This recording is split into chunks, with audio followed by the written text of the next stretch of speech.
നീ ഒന്ന് പറഞ്ഞാണ്, ഞാൻ പറഞ്ഞ ശരിയാവൂല. എടാ ഈ അവസ്ഥ അവന്റെ ഞാൻ എന്ത് പോയി പറയാനാണ്? മൂഞ്ചാൻ പോണ നമ്മൾ രണ്ടുപേരുമാണ്.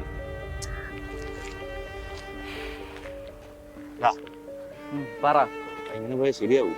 ഞാനിപ്പോ എന്തോ ചെയ്യണോന്നാണ് നിങ്ങൾ ഈ പറയണത്?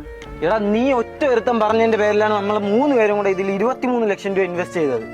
അതും കയ്യിലുണ്ടായിട്ടൊന്നുമല്ല, പലതും വിറ്റ് പറക്കുകയും പണയം വെച്ച് പലിശക്ക് എടുത്തുമാണ്. അതിന്റെ ഇടയ്ക്ക് ഒരു പെണ്ണ് പോയെന്നും പറഞ്ഞ് നീ ഇങ്ങനെ ഇരുന്ന് കഴിഞ്ഞാൽ ഈ ബിസിനസ് എങ്ങനെ മുന്നോട്ട് പോകും? നീ പറ. നിനക്കൊന്നും ഒരു മൈര് മനസ്സിലാവൂല. എന്റെ മാനസികാവസ്ഥ എനിക്കേ അറിയാവൂ. ആടാ മനസ്സിലാവൂല, അതുകൊണ്ടാണല്ലോ നിന്റെ കൂടെ ഇത്രയും നാൾ നമ്മൾ നിന്നത്. എടാ നിന്റെ നല്ലതിനും കൂടിയാണ് പറയണം. എന്റെ നല്ലതിന് ഒരുത്തനും പറയണ്ട.